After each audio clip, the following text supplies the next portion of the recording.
Hey guys, it looks like right now we have both people online, so okay, we're going to get right into it. Go ahead and answer the question that's in the chat before we begin.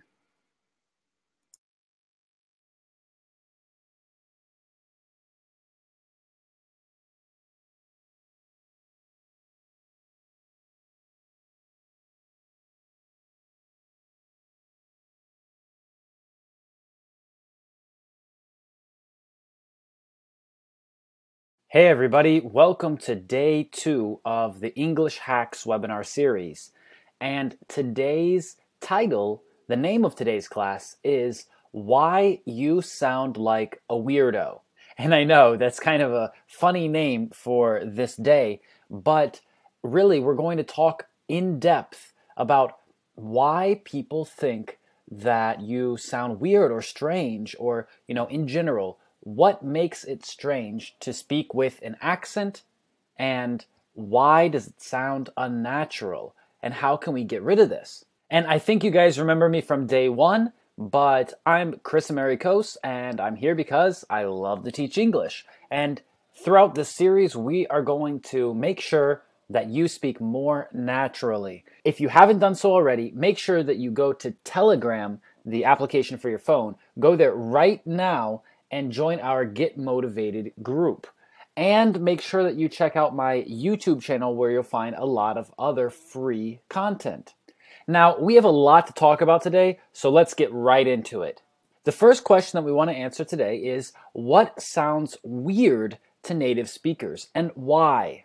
And guys, think about it like this. You are a native speaker of your language. So when you hear people speaking in a certain way, you probably think that it sounds strange too. And why do you think it sounds strange? There are lots of different things that make someone sound strange or unnatural to other people who speak this language as a first language, or they speak it fluently. So think about these two examples of someone sounding strange, and maybe they will be the same in your language, although it depends on the translation. So there's a character in a film called Star Wars. The character's name is Yoda, and Yoda speaks in a strange way. And everyone can laugh and can make jokes about this because it sounds funny to people who speak naturally and fluently. We're not saying that how he speaks is wrong. We're saying that it sounds unnatural, and that makes people react to it in a special way. So we know that the typical sentence structure in English goes subject, verb, object, but Yoda usually puts the subject at the end of the sentence, or even the subject and the verb. So for example, instead of saying, we are studying English, like a native speaker would say, like someone speaking naturally, instead, Yoda would say, speaking English we are.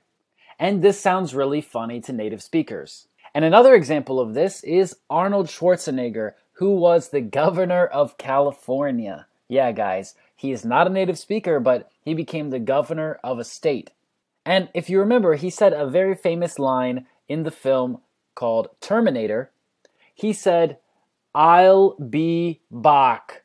Now, you probably know that in English we don't say "bach," we say "back." But everybody remembers this phrase, not "I'll be back," but "I'll be back," because Arnold Schwarzenegger said this phrase with his accent. So, yeah, these things sound weird and strange and sometimes funny, but that's also how people are able to remember them. So remember that it's not so terrible for people to think that you sound weird. Sometimes you can use it to your advantage. All right, let's look at some other sentences that can also be considered very strange. The first one is, children make nutritious snacks. So why does this sound strange or funny? Because it has two different meanings. You could understand it like children make nutritious snacks, like they prepare this food, or you could understand it like children make nutritious snacks, like children are the food and they are nutritious. You see? You can understand it in two different ways. Another example, miners refuse to work after death. So this means there was a death somewhere in the mine, and now the miners don't want to work. Or you could understand it like the miners don't want to work after they have already died. So come back from the dead and start working again. Or the last example, criminals get 9 months in violin case. So you could understand this, that there was some kind of court case about a violin, and that the criminals in this case got a 9-month sentence in jail. Or you could understand that the criminals were sentenced to 9 months and they had to stay inside of a violin case. So I'm showing you these examples of funny things that have double meanings because sometimes this is how people who are non-native speakers sound. They say all the right words, and sure, there's a meaning, but sometimes the meaning could be a little bit different, or someone might understand it in a different way.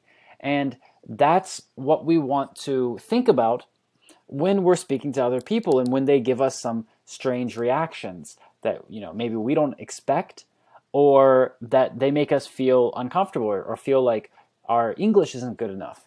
Just remember these examples here and think about the same kind of thing in your language. And you know, it can be pretty difficult to speak any language. And that's why we want to understand why people think other people sound strange, so that we can make them not think that we sound strange, right? That's the whole point. All right, let's move forward. So the big idea here is what you say is just as important as how you say it. So yes, pronunciation is important, and phonetics and sounds are important, but the things that you say are just as important. They're equal, all right? So going back to our system, and this system is going to be very important in today's lesson, and you know, day 2. Day 2 is all about this. So we're going to go through each of these points in detail and talk about why people think you sound strange according to these different points. So, for example, in the sound system about vowels, we're going to say why you pronounce your vowel sounds wrong. And I'm going to show you the correct way to pronounce them.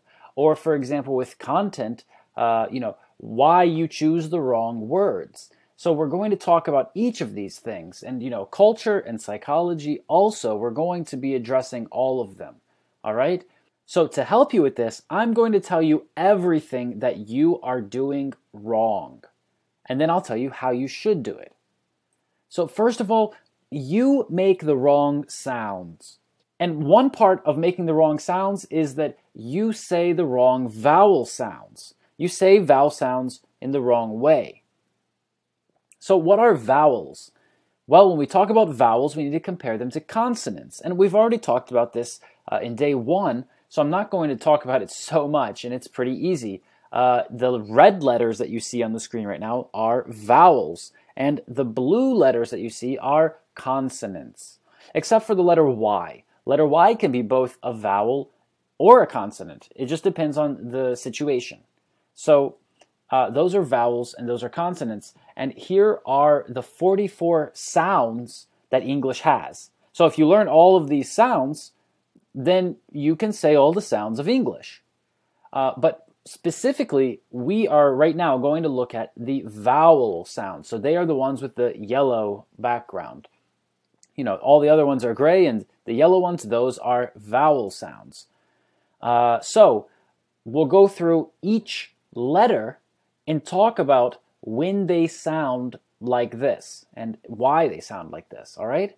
2 vowel sounds that are pictured here that we're not going to mention connected to other letters when we go through each vowel letter and talk about the sounds that they're associated with.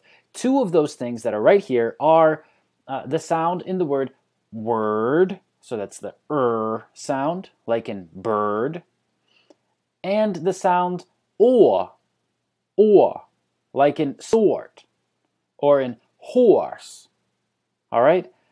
Those 2 vowel sounds are a combination, actually. They're considered a long vowel sound, and yes, they are long sounding, but they also are usually seen when we have an R, the letter R, following an O or an E, especially for word. This is more of an ER, or an IR sound, whereas sort or is more of an OR sound, all right?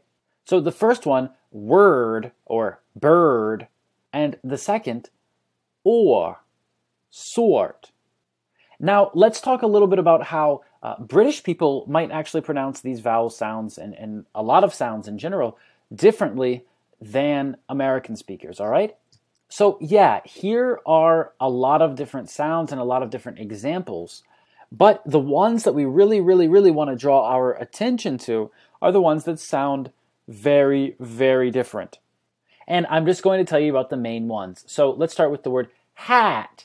So in American English, this is a very high sound in the mouth. It's ah, ah, ah, like cat, fat, bad, bag.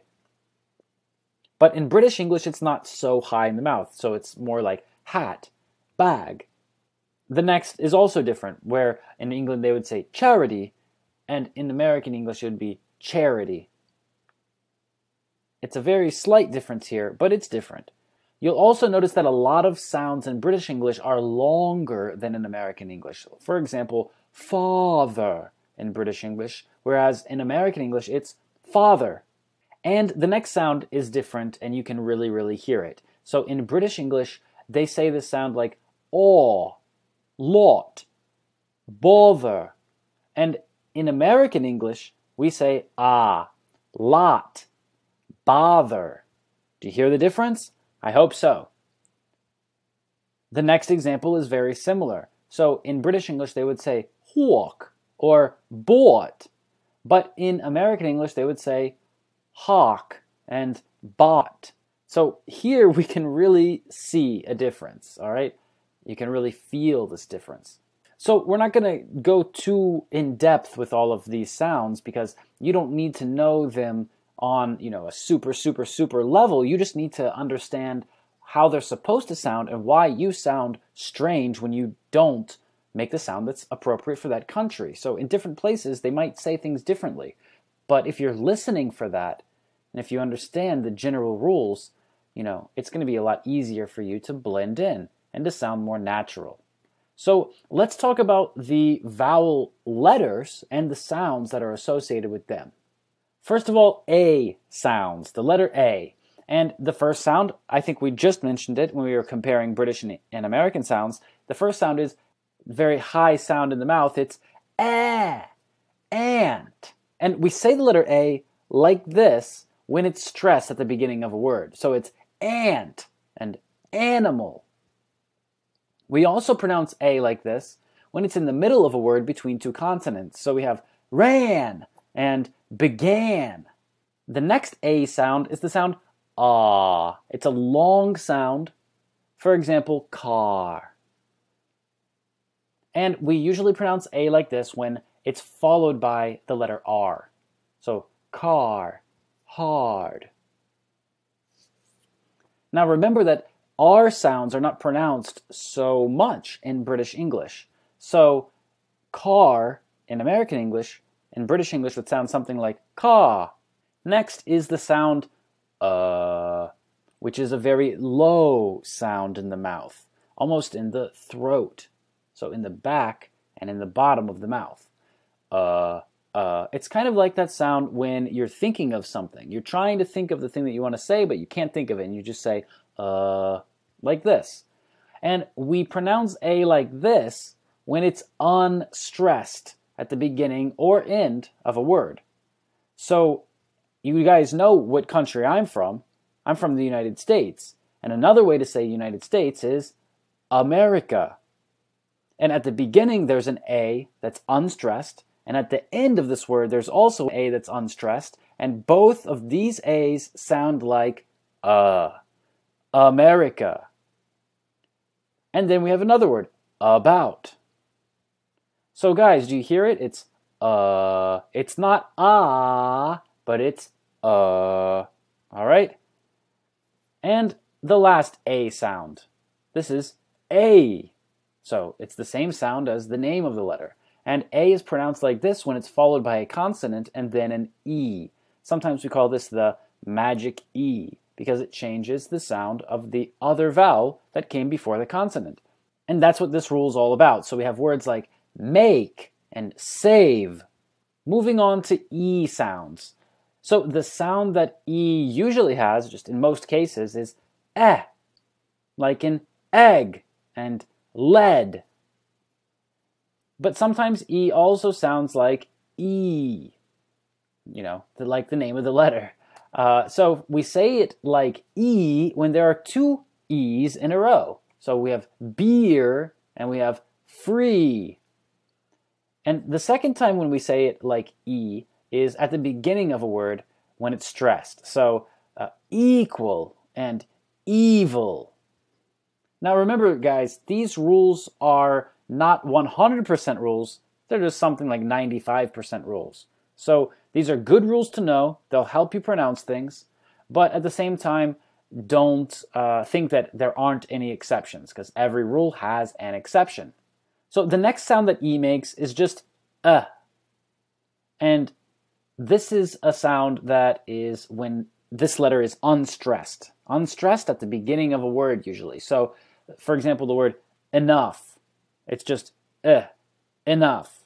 And then of course we have the silent E, or sometimes the magic E, where we don't actually pronounce this letter. It just changes the sound of another letter. So we don't pronounce it when it comes after a vowel plus consonant combination.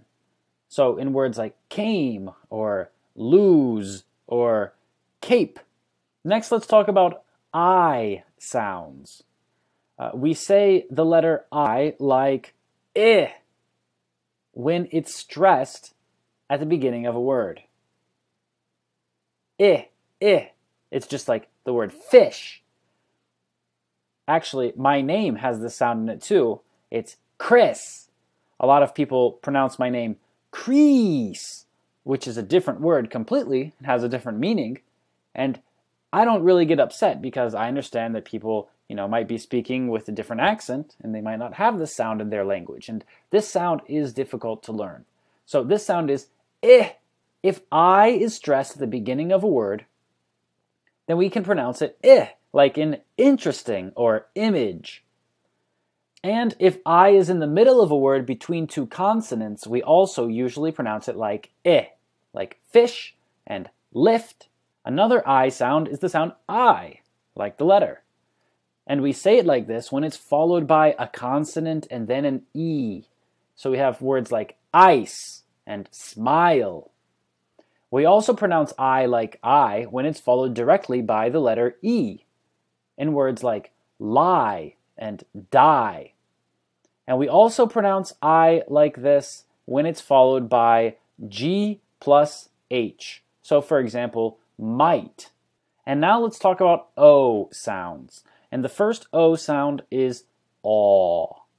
Yeah, it sounds kind of like an A sound, right? But it's an O sound. So this is how we want to say this sound, how we can pronounce it better. We make our mouth like an O, and then we say ah. So try it. Aw, aw. Did you get it? For example, in the word stop, stop. Now remember that I told you this is one of the sounds that's different in British English and in American English. In British English, it's aw, like I told you already, but in American English, it's ah. So it's not stop. In American English, it's stop. All right, so let's look at our other example word, hot or hot. It's the same word. So you need to understand that in American English and in British English, there's different pronunciations. And if you pronounce it in a different way, someone might think that you're from a different place. Like you're from England because you pronounce these words in the British way, or you're from America because you pronounce them in the American way. And people might start assuming that you're from that place because you use this pronunciation, or at least that you have some experience living there and speaking with people from there. People can think all kinds of different things when they hear what you're saying and how you say it. But this sound is different for different countries and different people who speak English. So make sure you listen very closely to this sound. And here's another O sound. It's the sound oh. Actually, it's two sounds. It's the sound and oo. Oh. And guys, don't get confused. This is not o. It's not one sound like that. A lot of languages have that sound. English doesn't. English has o. Two sounds. Two sounds that are combined to make this one sound. Oh. So say it with me. Oh, no. So. All right, you got it? We usually pronounce the letter O like O when it's followed by a consonant and then the letter E. For example, alone or phone. We also pronounce the letter O like this when it's stressed at the beginning or end of a word. For example, open or only. And guys, really, in most cases, O sounds like this. And guys, here's another O sound. It's ooh. I know, it sounds like a U sound, right? But actually, O makes this sound sometimes. And we pronounce O like ooh when we see two O's together in a row inside of a word. For example, food and pool. And the next rule is going to confuse you guys. So I have to warn you before I tell you this rule. Sometimes when O is followed by a consonant and then E, it also makes this sound, ooh. Now, the confusing part here is that I just told you earlier that when O is followed by a consonant and then an E, it sounds like O. So sometimes it sounds like O, and sometimes it sounds like ooh, and we need to remember this. All right, so some examples of this are move and prove. Another O sound that we see quite often is the sound I know, it sounds like someone just punched you right in the stomach and you said, ugh. Yeah, and that's kind of how you pronounce it. So we pronounce O like when there are two O's in a row. Now, you're probably getting confused again because I just told you when there's two O's in a row, you say ooh, right? And now I'm telling you there's another sound, and this is how you pronounce it. But guys, we need to remember, we need to learn when it's ooh and when it's And when we understand these words and which sound they take, then any other English-speaking country we go to, if they change this sound, we understand all of the words that have this sound in one accent and how they will change to another accent. Do you understand what I'm saying? Let me say that again in case you didn't get it. When we know which words are pronounced ooh and which words are pronounced if we go to a different country where they pronounce them differently, we will at least understand how all of these words that have this one typical sound, for example, how all of them will change for this person's accent. And if you want to know more about that, just send a message to the Telegram chat and I'll give you some more examples of how you can see that in real life. So the examples here are foot and good. Do you hear how it's not foot and good? Yeah, those would be different words. Instead, it's foot and good. Another example is wood. So this is a very short sound, and it is very different from the ooh sound. So another O sound that we use is and really this sound can be connected to almost any letter. So the rule here is that sometimes when O is between two consonants, it sounds like For example, love or sun. And moving forward, we're going to talk about U sounds. And the first one, the main one, is So we already said that O sounds like sometimes, and A sounds like sometimes. So what about U? U also sounds like sometimes. And in fact, in most cases, U has this sound. U also has this sound whenever it's unstressed. So for example, understand or umbrella. So now let's talk about U sounds. And you probably noticed that here we have the exact same sound that we were just talking about with O. It's the sound And in most cases, U has this sound. So it can be associated with pretty much any letter. and it's usually associated with something that's not stressed. So we already said that O could sound like we said that A could sound like and U usually sounds like So here are a couple of rules. U is pronounced like this when it's unstressed. For example, understand or umbrella.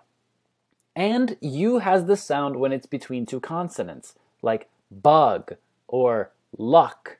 In general, guys, this is a very important sound, so you need to master it. Another U sound is ooh. Right, just like the double O that we already talked about, there are also some other rules about when we say ooh when we use the vowel U.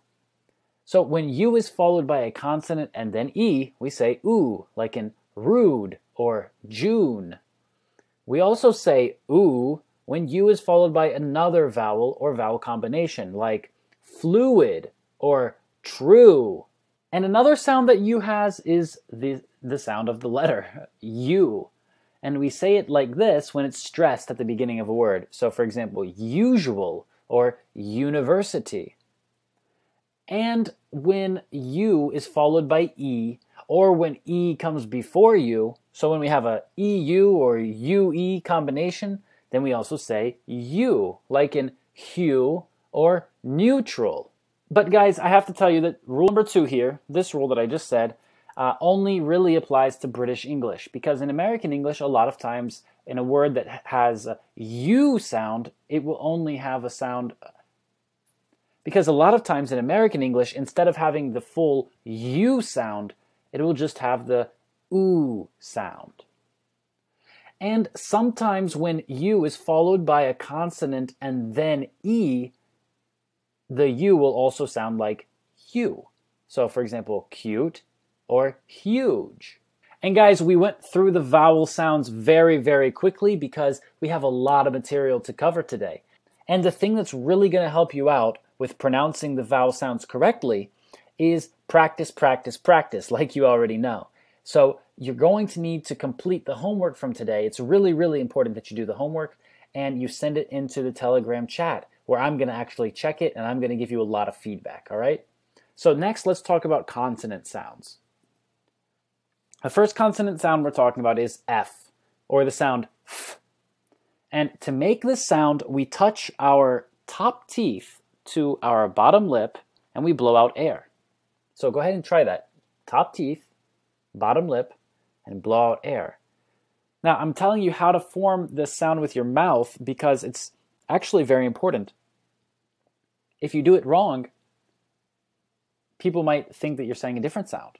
And we're going to talk about that in a second. So here are some of our examples. Fine, fairy, for, fun, fast, fan, leaf, proof, belief, grief, fee, foul, surf, free, fin, froze, first, from. The next sound that we'll talk about is V, like the letter V. And guys, to practice making this sound, try to hold this sound out very long, just to make sure that you say the sound correctly, all right? So say V, all right? It might sound really funny. Whoever's around you in the room might be laughing right now. I think some people are laughing at me. But this is how you practice saying the sound. V, all right? So to make this sound, we touch our top teeth to our bottom lip again. Just like we did with F, top teeth, bottom lip. And then we blow out air, just like with F. But the thing that we add here is vibration. And that's that thing that you can make really long when you're practicing the sound. So here are some of our example sounds. Vine, very, vest, veil, moving, visor, verse, groove, viper, vast, van, leaves, prove, believe, grieve, v, vowel, serve. The next sound that we'll take a look at is W. Well, it's the sound W. And to make this sound, we bring our top and bottom lips very close together and create a vibration. So we say W, W. Notice how this is different from ooh, ooh. This is a different sound completely. Ooh and W. All right? Our example words here are wine, wary, wear, win, wink, war, west, whale, wiser, worse, grew, won, wiper. And you'll notice that some of the words rhyme or sound almost the same with the words from the other letters, from F, from V. So I did that on purpose, guys. You should try to compare those words. So for example, we had very, and here with W we have wary. Do you hear the difference? V, very, and W, wary. Very wary. So go through and compare the different words from each of these consonant categories and practice saying them so that you hear the difference. The next sound is th, and this is represented by the letters TH. And to make this sound, we touch our tongue to our top teeth and we blow out air. All right, tongue, top teeth, blow out air. Our example words here are thigh, think, three, thin, throws, thumb, ether, bath, mouth, path, breath, teeth, cloth, and thistle. And it is important, guys, to say th and to blow out the air. This is the sound. This is part of the language. All right? It might sound funny or it might be hard to pronounce, but get used to it. All right? That's how you're going to sound natural. The next sound is also a TH sound, but instead of just blowing out air, we're going to add vibration. Just like we did when we had F and V, here we have th and v. So again, we touch our tongue to our top teeth, we blow out air, and we create a vibration. V. And here are our example words. Thine, there, then, either, or some people say either, baths, mouths, paths, breathe, teeth, clothe, thy, thistle. All right, and we can compare these words again with some of the other example words that we had from the other letters, the other sounds. For example, we have breathe and breath, teeth and teeth, or thistle and thistle. All right, so compare those words, guys. Practice them. And here's your challenge. All right, you're going to be doing this for homework, but you need to say each of these lines, each of these sentences, and try to pronounce them correctly. All right. If you're a little bit nervous about it, you don't have to send it in to me, but you definitely need to do it. All right. If you want me to correct you, if you want me to review your pronunciation and give you some advice, send it to the Telegram chat and let me listen to it. Okay. So I'll give you an example of how you're supposed to do this. You just need to say, okay, this is the pronunciation challenge, the consonant sounds, and number 1, wise women don't walk in the woods while wolves wander.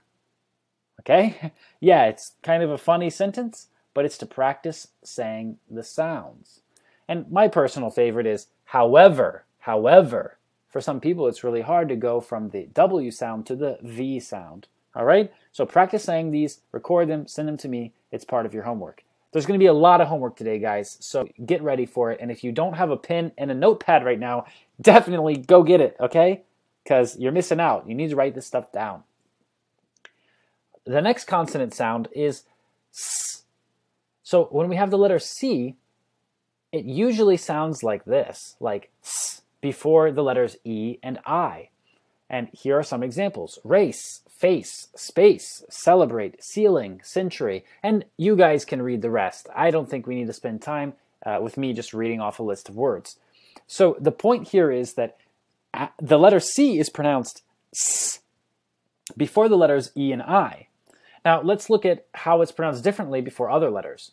So before the letters A, O, and U, so the rest of the vowel sounds, not E and I, the letter C usually sounds like K.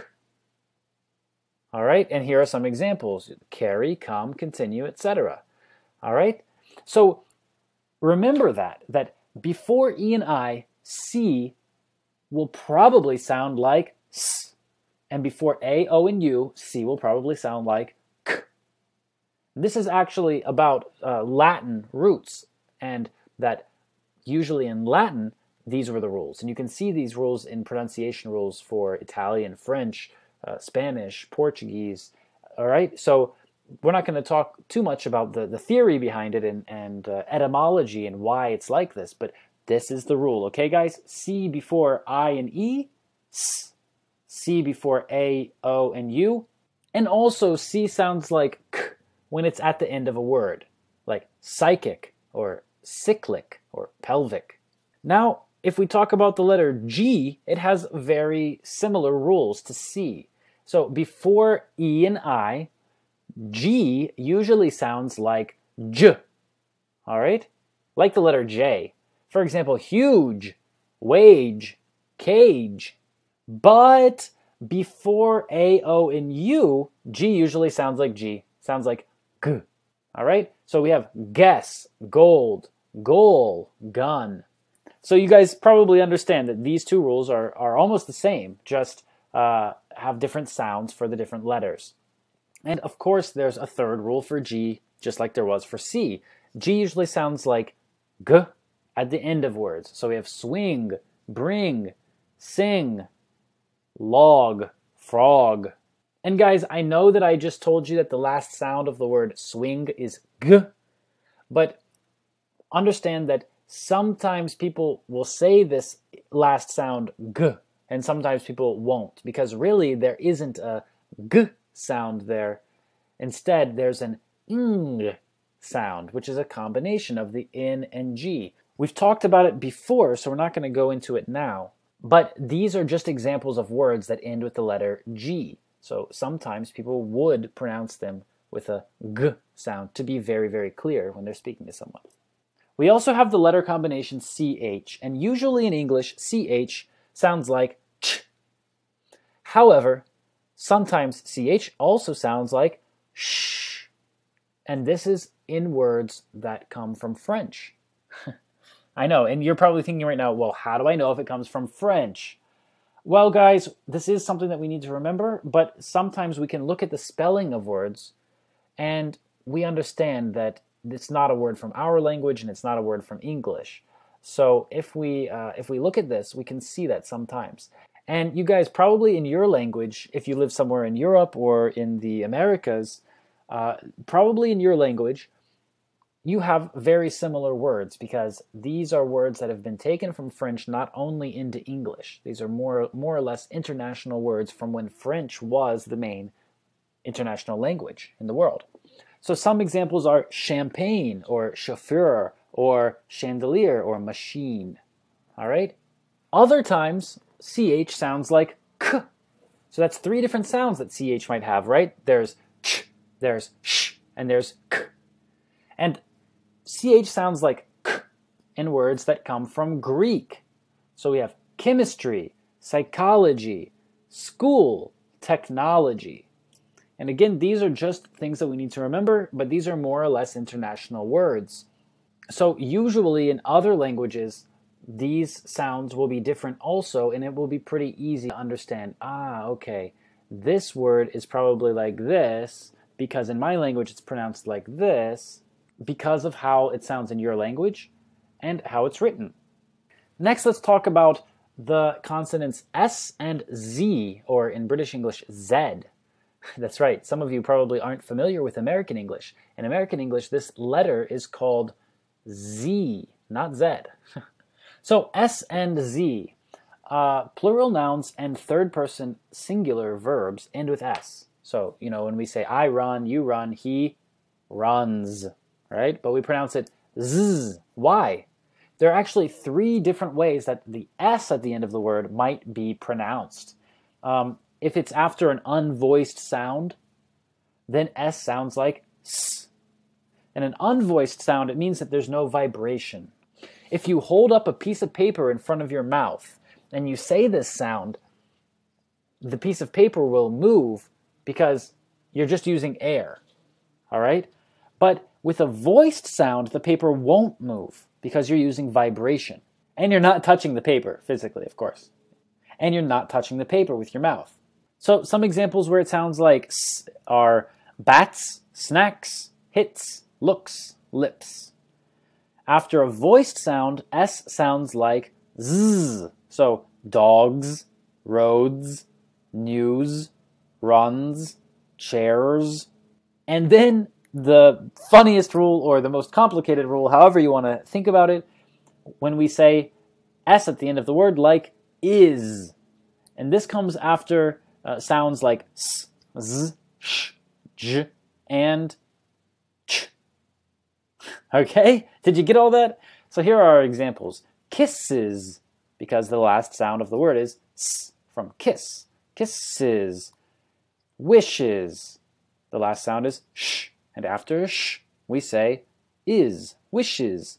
Buzzes, watches, manages. So guys, we really need to learn the difference about when we say s and when we say z. You don't want to be making a mistake like in number 1 here. All right? Where we say as or ass. Okay, guys? I think you understand why you don't want to make this mistake. But I still hear people say things like, I like this one as much as that one. And do you hear the difference? Do you hear why that's wrong? So instead it should be as much as. Another example of this is the word sip and the word zip. So here the first sound of the word is different. And then number 3, the word is. You know, he is, she is, it is. Right, it's is. It's not is. All right? Is with a z sound, a z sound at the end of the word. Is. It's not important that we write s. The sound is z.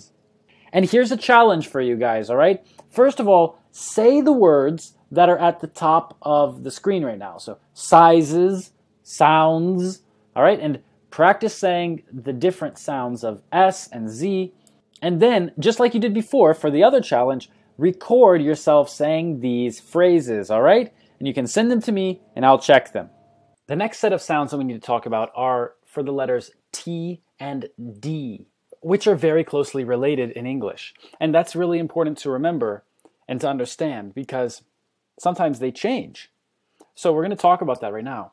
Past tense verbs usually end with the letter D, but they have 3 different pronunciations. Just like we said with S and with Z, here we have D and T sounds that show us that the word is past tense. And again, it depends if the sound before it is unvoiced or voiced. So after an unvoiced sound, D sounds like T. For example, smacked, relaxed, laughed, talked, touched. And after a voiced sound, D sounds like D. So we have played, listened, ironed, unplugged, and smiled. And then after the sounds T and D, the letter D sounds like id. For example, collected, contacted, added, divided. So let's look at the difference and compare. We have the word bat and bad. Bat, bad. Next, bet, bed, and hat, had. Do you hear the difference? The D at the end of a word is very, very soft. It's almost like we don't even say it. And why is it so difficult to learn to pronounce sounds differently than we're used to? Well, when we're talking about English, there are really a few reasons. English is not a phonetic language. So it doesn't mean that you can just look at the letters and then definitely know that it sounds like that. Instead, we need to know about combinations of letters and different rules and where the word comes from. And all of these things together help us understand how it is going to sound when we see a new word. Also, English is a borrowed language, so there are a lot of words from other languages. English has silent letters, so we don't even say all the letters in the word. So we can't really say that this word will sound like this because of this letter, because sometimes that letter is just silent. Also, English has sounds that are different from your language. We already talked about eh, like in fish, and like in America. But there are other sounds that are different too. So those are things that we need to learn. And also, English has 5 vowel letters, but has 19 vowel sounds. And that should help you to understand right there why it's so difficult to pronounce things in English compared to how you pronounce things in your language. Because many languages are phonetic, and when you see one vowel letter, it has one vowel sound, but not English. So that brings us to our next big idea. The words may be the same in writing, but different in pronunciation. All right, so even though something looks the same, it might sound the same. And that's something that we should always have in our minds so that we don't just get confused and say, well, I know this word, but why does it sound different? So like when we see the word to read, all right, we can say, I read, you read, but in past tense, this word is spelled exactly the same, and it's not pronounced read, it's pronounced read. Why? Well, that's English. So now let's move forward because there's a lot more to talk about. Number 3, you stress the wrong words and use the wrong intonation. And this is why people might think that you sound unnatural. Stressed syllables combine 5 features, all right? There are 5 things about stressed syllables that we need to know. They're longer than other syllables. They're louder. They have a change in pitch. So how we say them changes from the other syllables that are in the words or in other words around them. And it's usually higher. It sounds like a higher note when we say it. And we usually say the vowel sound that's stressed in the word very, very clearly. And then we also use larger facial movement when we say this syllable. So look in the mirror next time when you say a word. And let's just take an example here. So if we say independent, independent, here we can see that we said pen, longer, louder, with a change of pitch, more clearly, and with more facial movement. That's because it's a stressed syllable. So let's look at some examples of how the stressed syllable might be different. For example, equal, equality, equalize, equalization. So here we have the word final, the stress is on the first syllable. Finality, stress is on the second syllable. Finalize, stress is on the first syllable. Finalization, stress is on the fourth syllable. And then let's bring up the difference again between British and American English. So we have this word aluminum in American English, and in British it's pronounced aluminium. This is a type of metal. You probably know this word.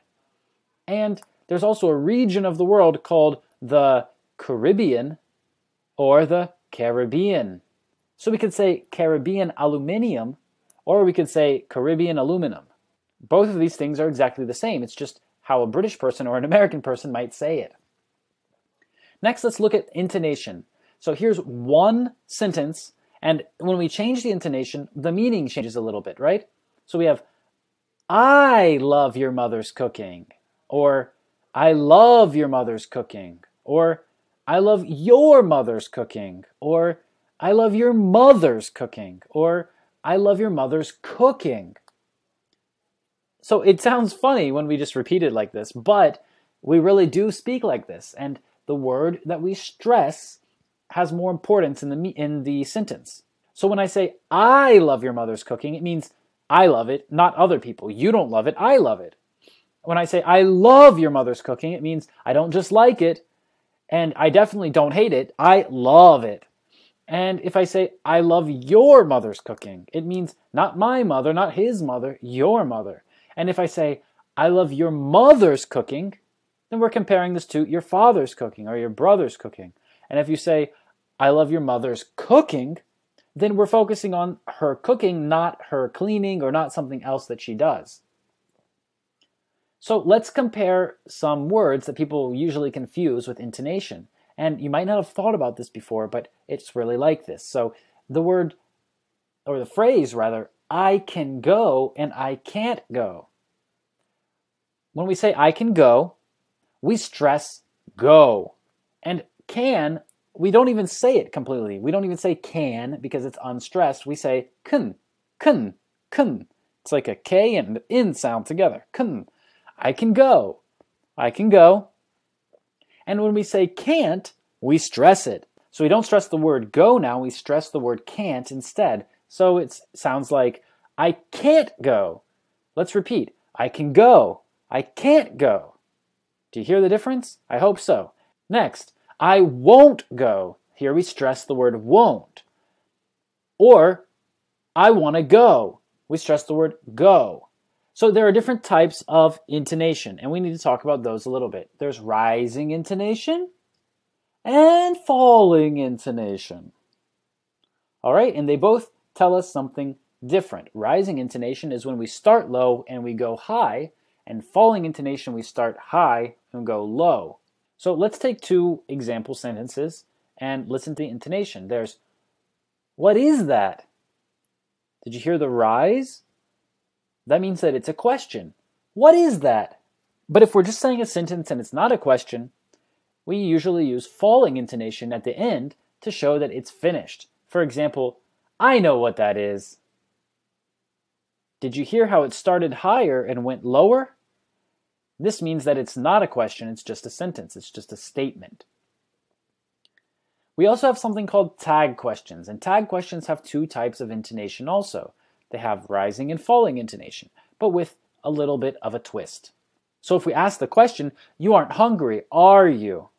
Or, you aren't hungry, are you? These are two different things.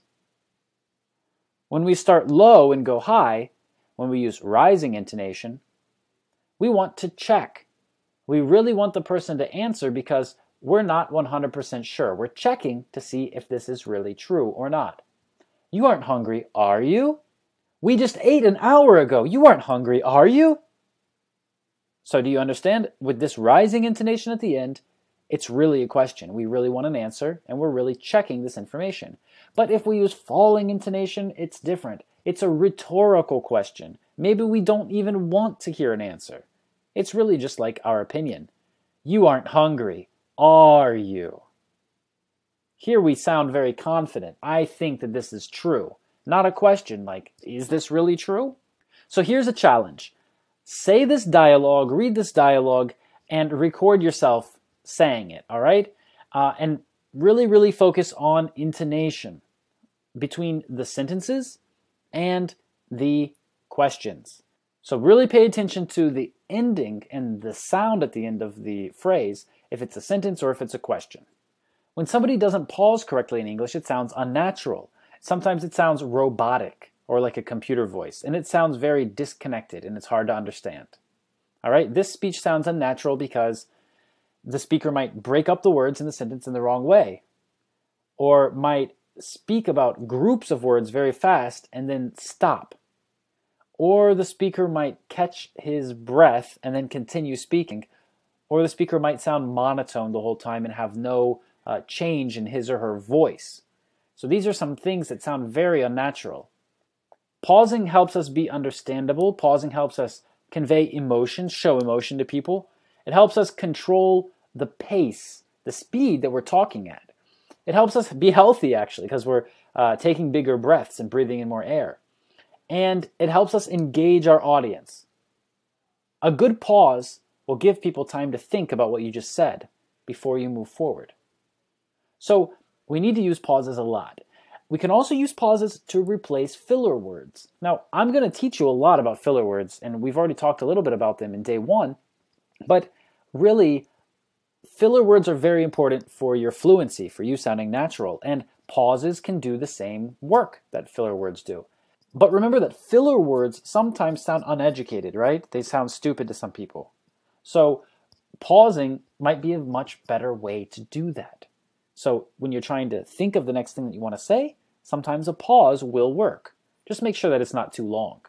And some people have such a big problem with how fast they want to talk that, their mind is going 1,000,000 miles an hour and their mouth is trying to connect all the ideas that are in their head, and sometimes it doesn't work out. You get confused. Your brain and your mouth don't work together. So you can also avoid this when you take pauses, because a pause will allow you to catch up and to, put your mind and your mouth back together so they can work together and say what you want. And guys, there are all different kinds of pauses. So really pay attention when you listen to people talk. because there's lots of different ones. So on the screen, you see a list of examples, things that I've thought of, and different types of pauses that I've come up with. And if you have any questions about that, if you want examples, just send a message to the Telegram chat. All right, let's move forward. So we've talked about sounds. Now we're going to talk about content. And why do people think that you're a weirdo? Why do people think you sound unnatural? Because you talk about the wrong things. You choose the wrong words. So usually in English, a sentence is subject, verb, object. And then we might have another object, and then we might have other information. If you're not familiar with these terms, the subject is the person or thing that does the verb. It's the doer. The verb is the action of the sentence, and the object receives the verb or gets the action of the verb. So when we're choosing our words, let's think about these things. Usually in English, we use active voice. And you might know what passive voice is. And yes, we use passive voice also. It's not that we don't use it at all. Just we use active voice more often. All right? This sounds more natural. If you speak with passive voice all the time, it's going to sound really strange. Also, vague words, words that are not clear, these words are also weak, and they can lead to situations where the people you're talking to don't really know what you want. All right? So you want to try to be specific if you can. And you want to try to be direct when you can. All right? You want to say what you are thinking. And you don't want to avoid words just because you're afraid that you might not be polite enough or it might not be the right word. All right? So when you try to do this and you try to use some strange words, then people aren't really going to understand what you want completely.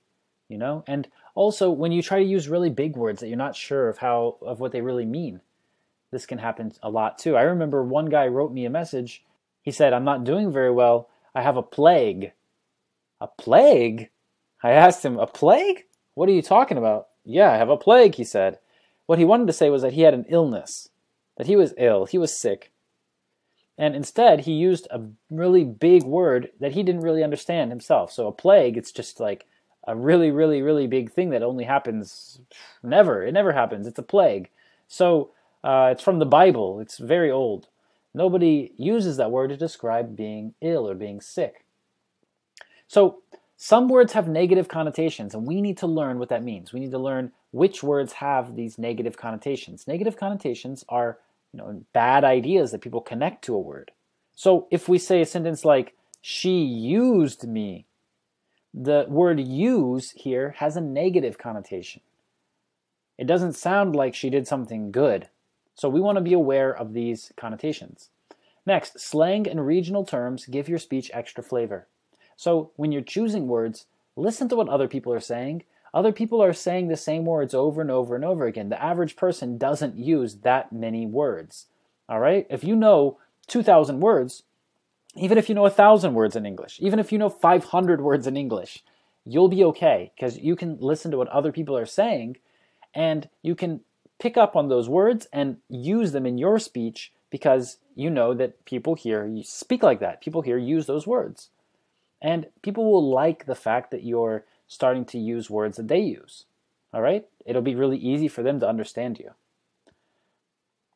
Next, words that are important in one language may not be important in another language. So just because there's something that's very, very important and everyone knows this word in your language, it doesn't mean that in English everybody knows it.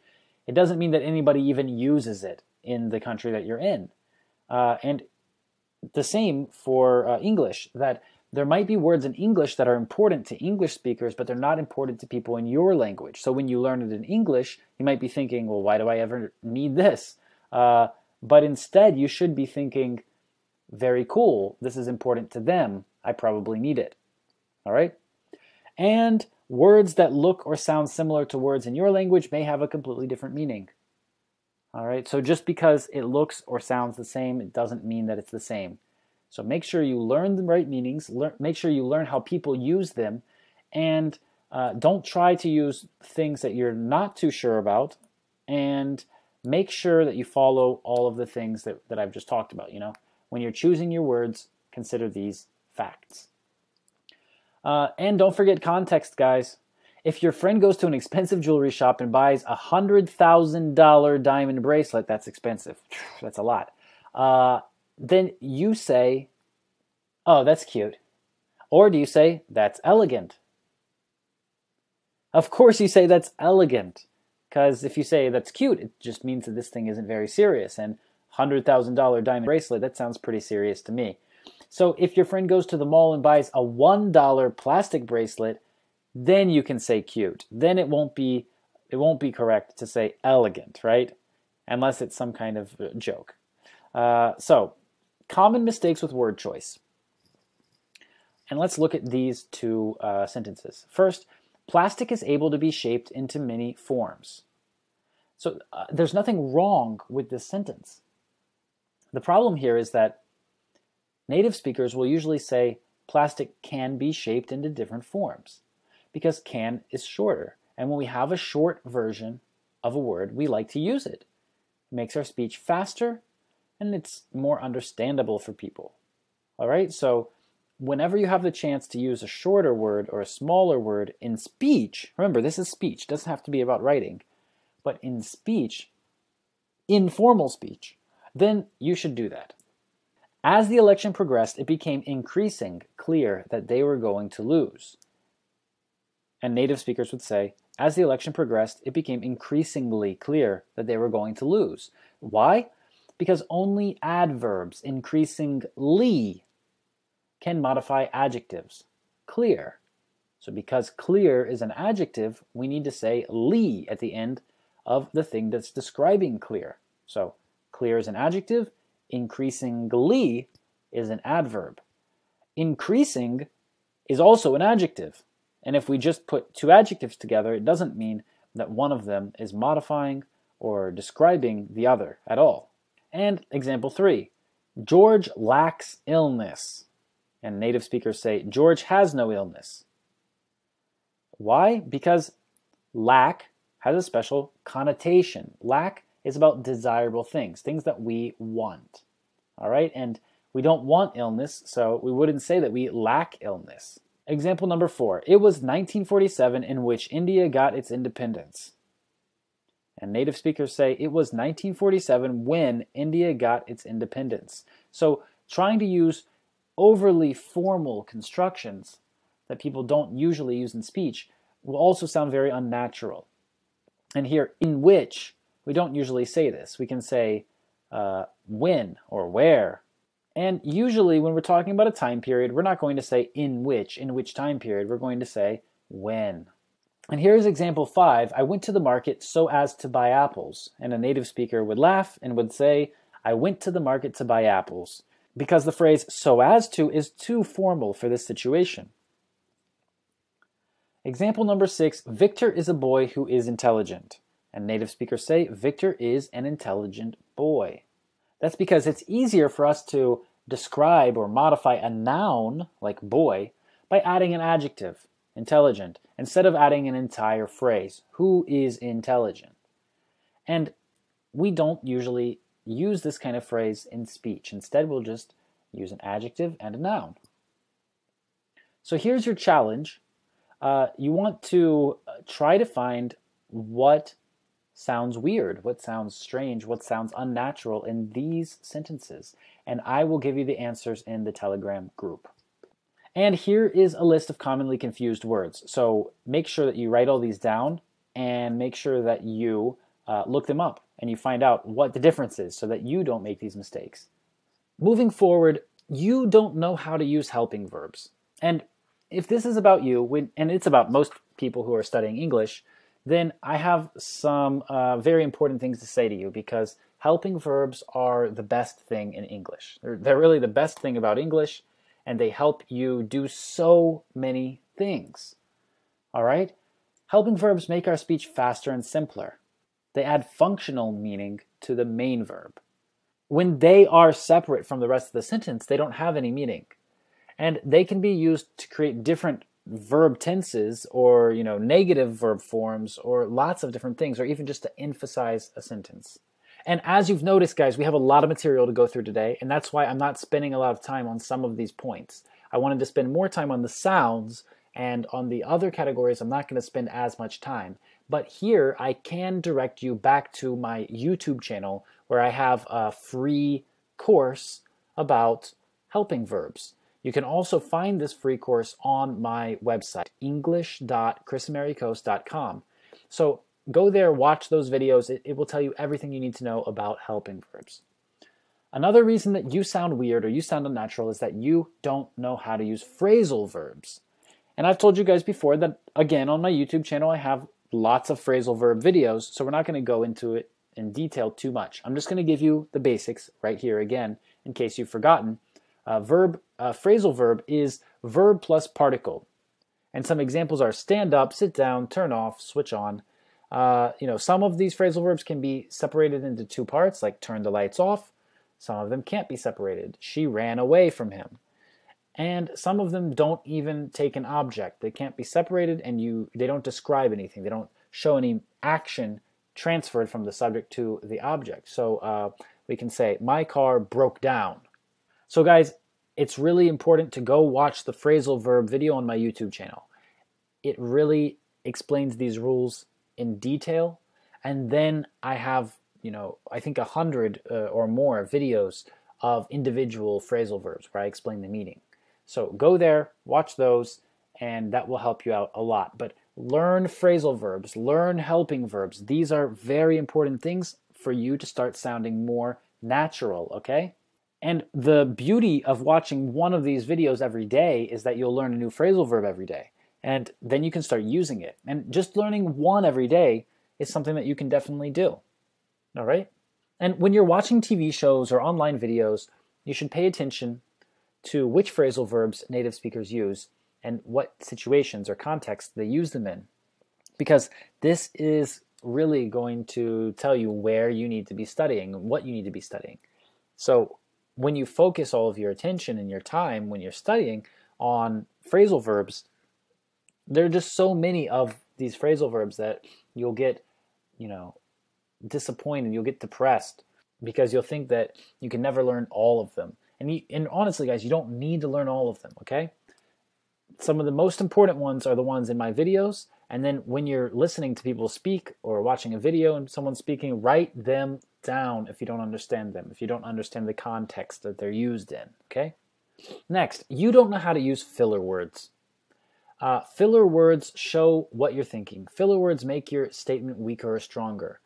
They give you more time, and they include the listener in the conversation without ending your sentence, all right? That's what I keep doing. I keep saying things like, all right, well, so. These are filler words, guys. Remember that the filler words change how other people think of you. We talked before about perceived competence. So what people think you can do, how smart people think you are, and other things like that. And usually when people are judging you based on this, they are not thinking about you as a foreigner. They're thinking about you as an English speaker. So adding in these filler words, it will make you sound more natural, but sometimes people might think that these filler words make you sound less intelligent as an English speaker. Okay? This is something for us to just consider and just to know in our minds, because we need to use filler words to sound more natural. That's what you want to do in your speech. I don't want to tell you not to do that. And I don't want you to think that when you use filler words, you sound stupid. It's not always true. Just sometimes some people think this, okay? It's probably similar in your language. Many languages have filler words and have similar ideas about this. And you don't understand slang and idioms. And I don't want you guys to focus too much on slang and too much on idioms, because these are things that they do help you sound more natural and they help you communicate with people. But at the same time, without them, you can also communicate. Just our goal here is to sound as natural as possible. And that means that we need to learn the slang and the idioms of the people around us. We don't need to learn all of them.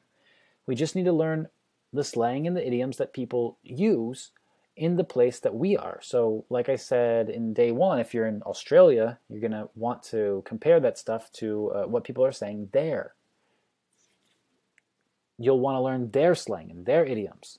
And when you listen to people speak, they will definitely use slang and use idioms because native speakers want to be very creative in the way they speak. They always want to change the phrase around. They want to say something interesting and intelligent. And in many situations, this will be idiomatic language, language with idioms.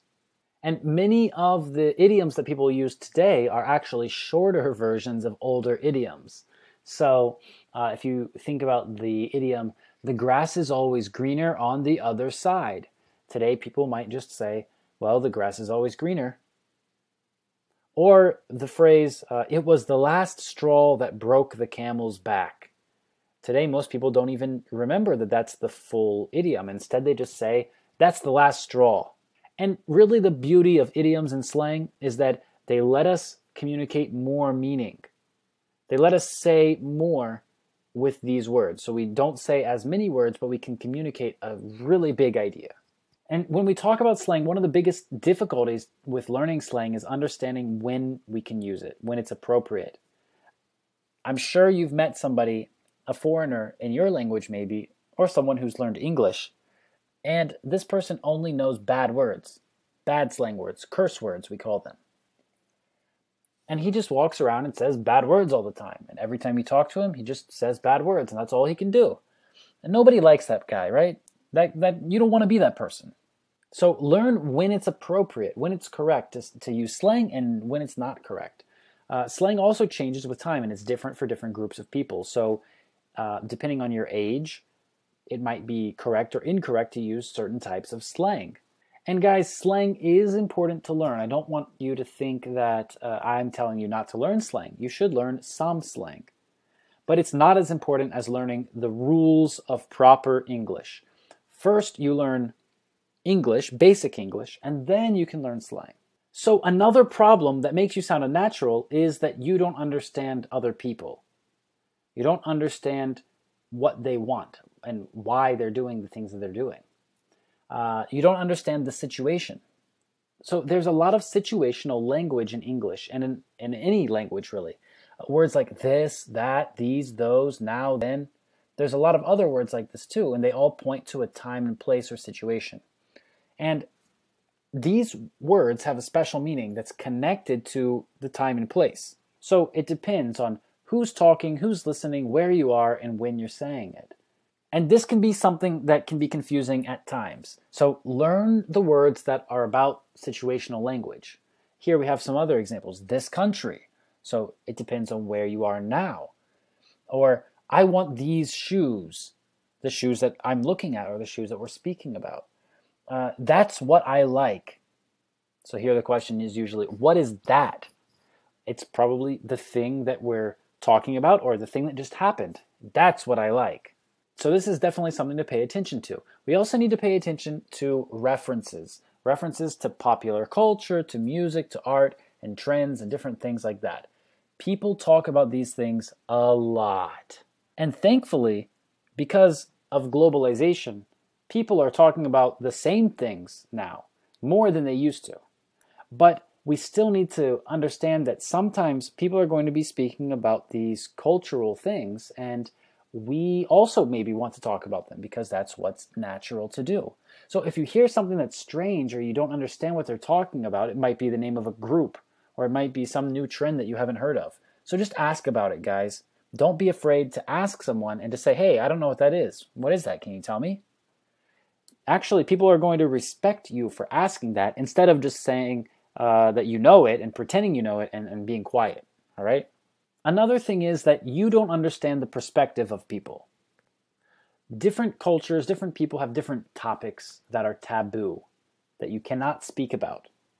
So when I lived in Russia, people don't speak about death, and you can't make jokes about death, and when there's anything related to this, people just avoid this topic. But in English, we have other topics that are usually taboo. And guys, this will depend on who you're speaking to and where you're speaking to them and many other aspects of of your communication with them. But these are some typical things that people don't like, or they don't want to hear jokes about, or they're not open to discussing them. At least they're not open to hearing a point of view about this thing that they don't agree with. They might actually get offended. So the main idea here is that people can't control these things. It's out of their control, it's part of their lives, and it's sad for them. And English speakers usually want everyone to sympathize with these people because they think it's out of their control, so we should help them or at least sympathize with them. So some of these things are race, gender, body size or body weight, religion, sexual orientation, physical disabilities, and psychological disabilities. We don't usually make jokes about those, and if someone does make a joke about these topics, other people might get offended or might tell them that that's inappropriate or taboo. Another thing that you can do right now to sound more natural is add this aspect of culture to your communication. Avoid using phrases that assume everyone enjoys the same things, all right? So in your country, everyone might like doing something, or you might have a stereotype that men like doing this or women like doing that. Guys, that's not true everywhere, all right? And the sooner that you understand that it's not true everywhere, the sooner you're going to sound natural. So, for example, if you travel to Egypt and you meet someone there and you say, my favorite sport is skiing. Have you ever gone skiing? And they say, no, I've never tried skiing. You probably shouldn't say something like, I can't believe you've never skied. Everybody knows how to ski. Well, in this situation, it's very clear why he doesn't know how to ski. He's from Egypt and there's no snow. So in this case, people will look at you very strange because you're talking about something that doesn't make sense. All right? Avoid talking about your home country too much too. Because when everything reminds you of your home country and you have to tell everybody about your home country and how people do things there, you're just reminding them over and over again that you're not from here and you're not a native speaker and that you don't sound natural. And then they start to think, oh, well, this person doesn't understand what's happening here because they still are living over there in their head. But I don't want you to think that you shouldn't talk about your country at all. People might ask you about your home country, and you should definitely tell them about it. But you should do it in a way that avoids comparing everything to your country. So, don't say like, I love this thing here, but in my country it's like this. You don't need to do that. Instead, just say what you need to say about your home country to answer their question and move forward, and don't compare them so much. All right? And if you talk too much about comparisons about your country and what you like in your home country, what this country doesn't have that you're in now, and your home country does have it, and you don't like that they don't have it here. When you complain about stuff in the country you're in now, people are going to feel uncomfortable, people are going to feel bored, and they're not going to feel like they have any connection to you. So you're going to lose them. And of course, they're not going to think that you sounded natural, or you're not going to be able to get the result that you wanted from speaking with them. Another problem is that you don't understand what they know. And this is about knowledge and awareness of the language. So just because you know something about an English-speaking country doesn't mean that people who live in that country know about it. A great example here, it's not really about knowing something about the country, but it's about seeing something in the country. A lot of tourist attractions, for example. If you go to New York City, every tourist wants to go to the Statue of Liberty. But if you ask anybody who lives in New York, a lot of people who live in New York have never been to the Statue of Liberty. And when tourists hear that, they think, why? How could you never go to the Statue of Liberty when it's so close to you? And it's something that I always wanted to do all of my life. Well, guys, that's right. You wanted to do it all of your life because it was really far away from you. And the person from New York didn't want to do it because it was always right there. People have a different perspective, and we need to understand that. For example, people don't want to go to tourist places because there are lots of people there and the prices are really high.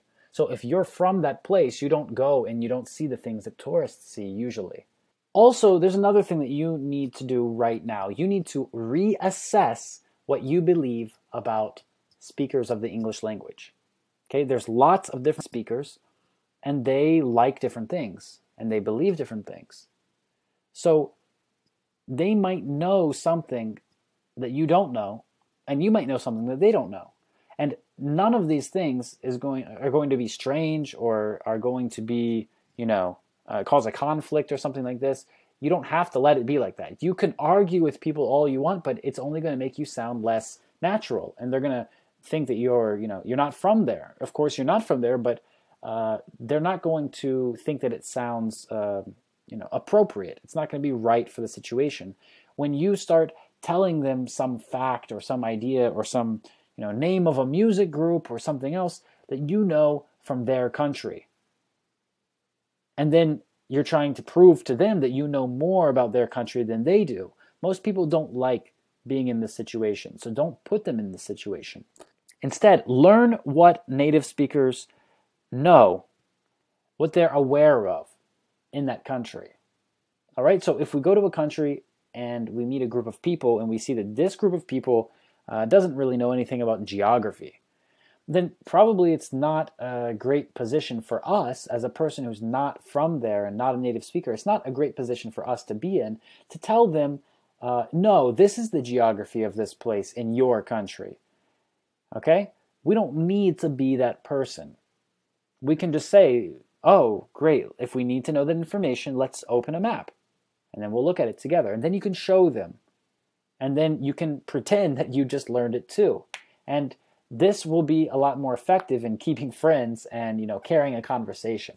Another thing you need to think about is that most native speakers don't know anything about how English works. So all of the stuff that you've learned in order for you to speak English as a second language, they don't know that stuff. Why would they? They don't know what an infinitive is. They don't know what a gerund is. You'd be lucky if they know what a verb is. All right? So that's stuff that they learned when they were very, very little. It's all in their mind. It's all automatic now. They don't even think about it. They don't know that these rules exist. They don't know it like you know it, at least. And they think that it's just, that there aren't any rules. They think that it just works for them. And other people listen to them speak, and that's how they learn English, not by following rules. So you don't need to ask them about English and about aspects of English and different rules about English. You're going to confuse yourself if you do this. Also, most native speakers don't know that speakers in other countries, English-speaking countries, of course, use different words. So comparing British English and American English is the easiest example, and that's what we've been doing a lot throughout this course. But so let's look at this. British people say lift, American people say elevator. Also in the picture on the left, the bottom left side of the screen right now, you'll see that the same words that are pronounced the same are written differently sometimes, like theater, license, labor. And some other examples of British and American words that are different are lorry and truck, coach and bus, and my favorite, in British English it's aubergine, and in American English it's eggplant. Don't ask me why. Another thing for you to consider is that most native speakers of English consider English to be one of the most difficult languages in the world. And depending on where you're from and how difficult it was for you to learn English, you might agree with this or you might not. But native speakers of English usually think this. So they also think that they are able to teach someone how to speak English just because they speak it. So they speak it, and by speaking it, another person will just listen and learn how to speak. So they don't really understand that there's a special way that people learn this language. And guys, let me repeat that we need this information that I'm talking about right now to understand what native speakers know. We want to know what they already know so that we don't make some mistakes. Because they probably think one thing is true or not true. And when we start to go against those ideas that they have, then they're going to resist. They're going to push us away, and they're going to feel like, we are not from there. We don't understand them. And this is a communication problem. Okay? Sounding natural is reducing, taking away, eliminating all communication problems. So when someone hears you speak with an accent or understands that you're from a different country, maybe you're not even speaking with an accent. Maybe you just said, I'm not from here, I'm from Germany or wherever. Uh, a lot of people have a reaction, and you probably don't like it, but they have this reaction, and we need to be understanding when they have this reaction. So when they hear that you're not from the place that they're from, they might react in a way that they want to explain stuff to you. They want to explain very basic aspects of the language. So they might, say like dog, dog. And if you're already an intermediate or higher speaker of English, that might be really upsetting to you, that people are speaking to you like a child. Don't get upset. That's just because they don't know how to teach, okay? So when someone does that or says that to you, just laugh, and you can make a joke about it. Just don't take it seriously. Another thing that people like to do is they like to explain useless slang. So they'll just give you some crazy word and tell you that this is really important, but it's not. Or they might tell you that there's some complex concept that you need to understand in order to, speak better. And it probably won't help you at all. So remember that this person is a native speaker, not a teacher. And the person might create this language, produce this language naturally, without thinking, automatically. But that doesn't mean that he knows how to teach you how to do the same thing, okay? Someone taught him earlier and he doesn't remember this probably. He's not aware of how this works. And another thing that a lot of people do is when they meet someone from another country, they explain things about English that are difficult for English speakers. So just like in every language, there's, you have to study your own language, and there are some things that are more or less difficult about that language. So in English, it's the same. And you don't want to take it too seriously if someone starts explaining all of the things that are difficult for native speakers, because those things probably aren't going to help you speak more naturally. Okay? You need to focus on those basic English rules, on the phonetics, on the sounds, on all the things that we've been going through in this course.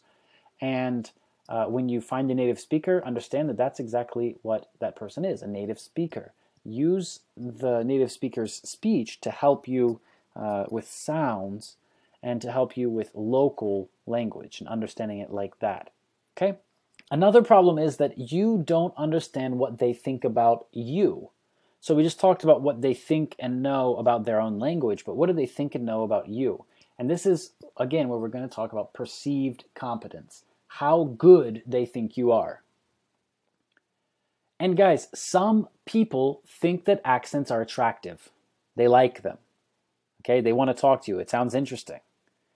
They'll tell you that it's so nice to hear you speak and that they love your accent. And guys, these people are not lying. They really do love your accent. So don't get offended. I've seen this happen a million times. Don't get offended. Just because someone says you have an accent, that doesn't mean that they're saying something bad. And some people think that accents are uneducated. Okay, that's what we want to avoid, right? We don't want people thinking that about us. Probably this person who thinks this has never studied another language or hasn't studied it very deeply. They don't know that much about other languages. They may have never used a language that they studied at school. They probably haven't traveled to other countries. And they probably think that the way that they speak English is perfect. And even if you tell them some areas where they're not speaking perfectly, which, remember, you should not do that, but if you do, they're going to argue with you, and they're going to tell you, and they're going to come up with reasons why what they're saying works, because they're a native speaker. And how could they speak anyway but perfect? That's in their mind, okay? So don't worry about these people, because these people are actually going to help you learn the local dialect. You want to make friends with these people. Even though they think that you're uneducated, and even though they don't really know that much about languages, they know a lot about what they think is correct in the area that you're at now. So they think that their English is so great, and they think that it's not so hard to learn it. So they're going to provide you with lots of feedback, okay? That's what you want to get from these people. Other people might think that if you speak another language, you're more intelligent. So the fact that you have an accent, it doesn't mean anything at all to them. The fact that you're speaking a different language means that you're really smart. And guys, English speakers actually think this a lot because most English speakers don't speak other languages. But this type of person usually likes learning about other cultures, likes traveling, likes trying new things. And they're going to be interested in you and maybe even in your language. So these are good people to make friends with, okay? Because they respect you and they're going to always be asking you about things and creating reasons for you to speak. So they're going to give you honest feedback and they're not going to criticize you. So guys, remember that not all accents are the same. Your accent might make people think something good or might make people think something bad. It just depends on your accent and where you're from and how you say things. So let's take an example. Some people might think that a Russian accent is attractive or beautiful, and other people might think that it sounds angry or criminal or violent. The same can be said about different types of English accents. It's not only about foreign accents. Some accents from London might sound poor and criminal to a British English speaker, but the same accent might sound very sophisticated and high class to an American English speaker. Okay, so we need to understand what they think about accents. And you can usually just ask people, or you can, search online. There's lots of YouTube videos about these things too, where people share their opinion about it.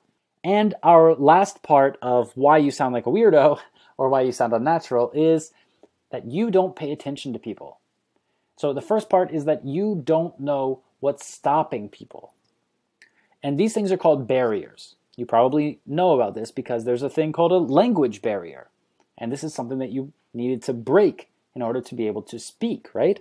And guys, no matter how hard you try to sound natural, there will always be some people who don't like foreigners. They just don't like them, okay? They exist in every country. When I go to other countries, people, they look at me and they say, hey, I don't like foreigners. I don't like American people. I don't like you for some reason. So you can't make everybody happy. You can improve how natural you sound, but you don't have to listen to all of the feedback from all of the people. But you shouldn't think that every single person who tells you something about your accent or about how you speak is telling you useful information that you need to use to change how you speak, okay? Some people just don't like things and they don't understand why, or they don't have any reason for this. Another thing to remember is that you speak differently. It sounds funny. People will laugh, okay? Get over it. Don't create a problem about this. Don't think too much about this. As you're helping yourself to speak more naturally, and as you are developing your skills in English, you're going to speak differently. You're going to make mistakes. People are going to laugh sometimes. That's okay. That's part of learning a language, all right?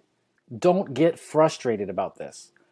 And about mistakes. Guys, nobody cares that you make mistakes. They really don't care that you make mistakes. They just want you to continue speaking. And they just want you to communicate so that they understand. So if there's mistakes or not mistakes, they don't care. The only time people care about your mistakes is when you talk about your mistakes. You say, oh, I made a mistake there. Or, oh, wait, is that right? Or different phrases like this. Instead, just keep speaking, all right? Your mistakes are your mistakes. They're not everyone else's mistakes. So you don't need to talk about them with other people.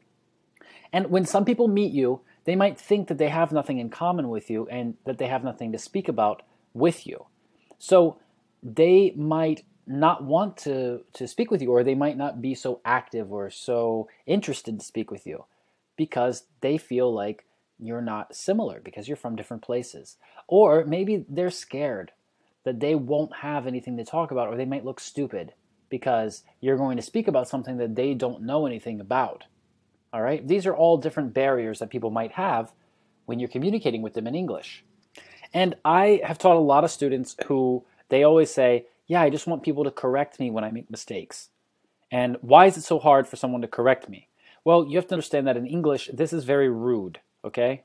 When you tell someone that they speak incorrectly, when you tell them that the words that they said are wrong, then this is considered very, very rude in English. And it's not only rude to the person who you correct, but other people who are around and other people who hear this, they will also think that it was very rude. and they might say something to the person who was correcting you. So people don't want to correct you. They think that it's not right, okay? This is not what people do in English usually. Of course, if you have a teacher, the teacher should correct you. Like if you take lessons with me, I'm going to correct you all the time. But if we're speaking as friends in public, then I'm not going to correct you. That's not cool. Next, you don't see what people are communicating. And yeah, here we're really talking about nonverbal communication or body language. So you need to see what they're saying, all right? Not only hear it. If a person says something positive while his face looks negative, what are we going to believe? Probably we're going to believe what his face said. So we're going to believe that this is negative. So if you ask me, hey Kris, how was the film? And I have a very sad look on my face and I say, great.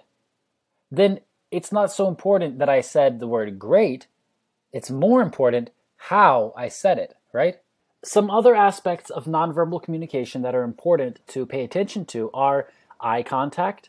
So how much you should look in someone's eyes when you're speaking and when you're listening to what they're saying to you. Hand gestures, how people move their hands and what they show with their hands. Physical distance, how far you stand from a person or sit from a person when they're talking. In different places, it might be different. We also need to learn about intonation. We've talked about it already, and it is verbal, but also it's not words, right? So we need to listen to that. And some types of intonation might give us big clues about what someone's trying to say. Also, we want to pay attention to head movement. Does the person's head move up and down? Does it move around? Do they do something different? How do they move their head when they're talking? It might sound funny, but we can actually learn a lot from this. And then, are they smiling? In English, it's really important to smile. People usually put on a smile when they're speaking to other people, especially when they're speaking to people who they don't know very well. And also, you need to pay a lot of attention to the sounds that confirm that you're listening. So when someone's speaking to you, you need to say things like, uh-huh, oh yeah, wow, oh that's cool. And other little phrases like this. You don't need to say them too much, but you also need to say them enough. So you need to understand how often people say these things, which phrases people say or which sounds people say, to let other people know that they're listening. Because after a person says a few sentences, you want to make a sound or a phrase that will tell them, okay, I'm listening, continue. Moving forward, you don't understand people's emotions. So there's a lot of emotional or emphatic language, and we need to understand what this means. Sometimes it's a really funny phrase like holy cow, and sometimes it's very clear like you're kidding. So here I have 5 examples of emotionally charged language, and these are really by far not all of them. There's a lot of them, so this is just a very quick example. But the first one is no way. And a lot of times when we want to show strong emotion in English, we'll make a word very long. So it's no way. And no way means I can't believe it. All right? I can't believe it. Next is yeah, right. And yeah, right means I don't believe the thing that you just said. Both no way and yeah, right could be used to say that that's not true. But no way could also be used to say that, wow, that's really exciting. So, for example, your friend tells you, I just got a Ferrari, and you could say, no way! Like, I'm really excited, I can't believe that that's true. Or he might say, hey, I just got a Ferrari, and you'll say, no way! Which would mean that you don't believe what he just said. In the same way, you could say, yeah, right, which would mean that you don't believe what he just said. Another expression, which is really funny, is holy cow. And basically, this phrase means, wow. Another one is, you're kidding, or you're joking. And this one's pretty clear. We think that the person is not being serious. And another similar one is, get out. And this means like, stop telling me this thing that's not true, or this is way too good to be true. And then we have extreme language. So sometimes they're called extreme adjectives. And there are a lot of different extreme adjectives. Before these words, we don't say very, because they automatically mean very something already. So one of these funny words is flabbergasted. I was completely flabbergasted. And this means I didn't know what to say. I was shocked and didn't know what to say. So people like to use these kind of big words for these extreme emotions because it describes what they want to say better. They're able to make it even more emotional. So the strong adjectives have strong emotion already, and then they mix that with making the word very long and even more emotional sounding. So learn the words that are up on the screen and when you should use them. All right? And you can send that to me for your homework into the Telegram chat because we really want to know when we should use these words and how they're used. So the next question that we're going to answer here is, what are the most common mistakes that non-native speakers of English make, right? We've learned a lot about what you can do to make your speech sound more natural, but also, what are the mistakes that you need to pay the most attention to? What do you need to focus on? Well, we've talked about a lot of them already today, so this is basically a review. So first of all, TH sounds, th and th. Next, the schwa, which looks like this upside down E symbol, and is pronounced eh. It's an unstressed sound. The next one is the short sound eh, and the long sound e. This is the one that I hear English learners make mistakes with all the time, and it doesn't even matter where they're from. People from all different countries who speak different languages make this mistake too. The next one is W and V, or the W and V sound. Probably because the letter W is pronounced V in German, people make this mistake. But anyways, it can be very confusing when somebody mixes up these two sounds. The next one is the magic E at the end of a word. So we already talked about how this E at the end of the word changes another sound in the word, and we don't pronounce it. So pronouncing this sound at the end of the word that shouldn't be there really sounds unnatural, all right? It's something that we need to stop doing. And then there's the silent consonants that we talked about before, like in words like plumber, which is spelled P-L-U-M-B-E-R, but we don't pronounce B, plumber. All right, so these are some very common mistakes, and I've talked about a lot of mistakes, a lot of things that you need to start doing in this video today. So I hope that you are able to review it. You definitely need to watch it a couple times. That's why, you'll get the replay video sent to you, and you can ask all your questions in the Telegram chat, all right? Don't forget to download the PDFs that go with this video. And guys, the homework is really the most important part, all right? So before we talk about the homework, here's another big idea. Before becoming a better speaker of a language, you must first become a better listener. So all of these skills that I've talked about today and in day one, they're all about listening. Remember in day one, I told you that you need to learn how to listen to the language? That is the most important thing that you can do. And if you follow all of the steps that I've given you, and if you work on all the things that I'm telling you to work on, then you're going to understand what to listen for. And then you're going to be able to speak much more naturally. So it's time for homework. And again, the best thing about webinars is that your dog can't eat your homework. That's true. The first thing you need to do is print out all of the PDFs of the challenges. So all of the things that you need to do for homework, go ahead and print those out and keep them so that you have them later. And you need to complete all of the challenges from day 2 by sending audio or video recordings to the Telegram chat. And today is all about, there was a lot of information about sounds. It's all about how you sound and how to stop sounding like a weirdo, right? How to stop sounding strange and unnatural and how to sound more natural. So there is going to be a lot of emphasis, a lot of focus placed on this homework. So please, please, please join the Telegram chat. Send your homework there, and I am going to respond to you very quickly, and I'm going to tell you what you need to do, all right? I'm going to tell you what you need to work on. I'm going to tell you what's working for you already, what's not, and where you need to focus your efforts. So guys, thanks a lot for sitting through this very long video.